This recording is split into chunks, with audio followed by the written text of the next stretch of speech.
Madam President. Senator from Alabama. Madam President, this afternoon I rise to urge my colleagues here in the U.S. Senate to support the pending cloture motion on H.R. 3055 so we can get the appropriations process moving. It's already day 22 of the current fiscal year.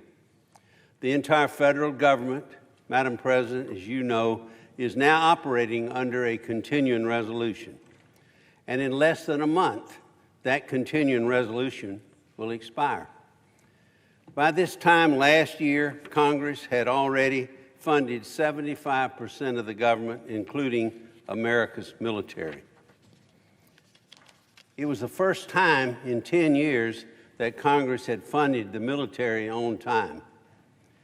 That success paid huge dividends for our country and for our men and women in uniform. Now they face an uncertain future. The prospect, Madam President, of serial continuing resolutions, or worse, another government shutdown, casts a dark shadow over our previous success.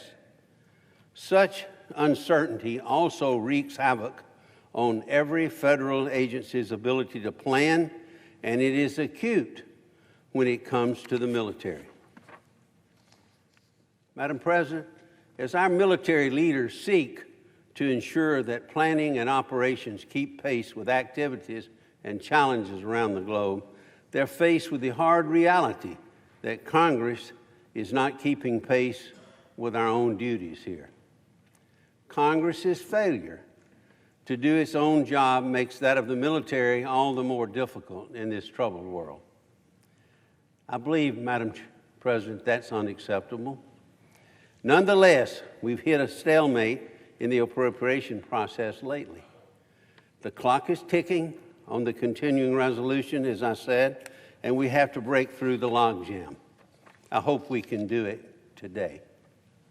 The only way to do that is through bipartisan cooperation, as the presiding officer knows, as a member of the Appropriations Committee and chair of a very important subcommittee.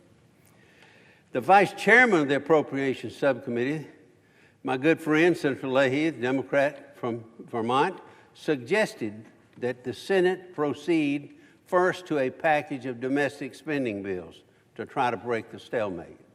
This is what we're trying to do today. And in an effort to demonstrate good faith and get off the dime, that's what we're hopefully going to do later today. I want to take a minute to thank Senator Leahy for proposing a path forward out of our stall. I would also just like to emphasize to all my colleagues that this path leads to success if it ends with Congress funding the entire government, not just part of it. We have a lot of work to do, but we can do it. We have also before us the opportunity to get it done. So this is where we pick up today. Last month, the Appropriations Committee, as the chair knows, reported 10 bills to the full Senate. If we're able to proceed to H.R. House Resolution 3055, it's my intention here on the floor to offer a substitute amendment that includes 4 of these bills that we passed out of the committee, each of which passed unanimously in a bipartisan way. What are those bills? What do they fund?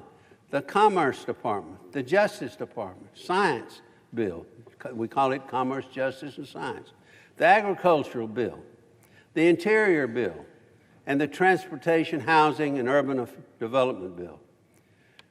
I want to take a minute, Madam Chair, to thank the chairs of these subcommittees for their diligence in producing balanced bills. Senator Moran, Senator Hoeven, Senator Murkowski, and Senator Collins. I also want to thank their respective ranking members, the Democrats, for their bipartisan cooperation here. Senator Shaheen, Senator Merkley, Senator Udall, and Senator Reed.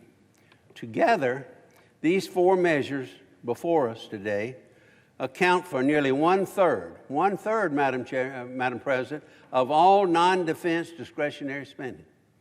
Consistent with the bipartisan budget agreement, they contain no new poison pills. And I would caution my colleagues on both sides of the aisle against pursuing poison pills amendments if we're able to proceed today.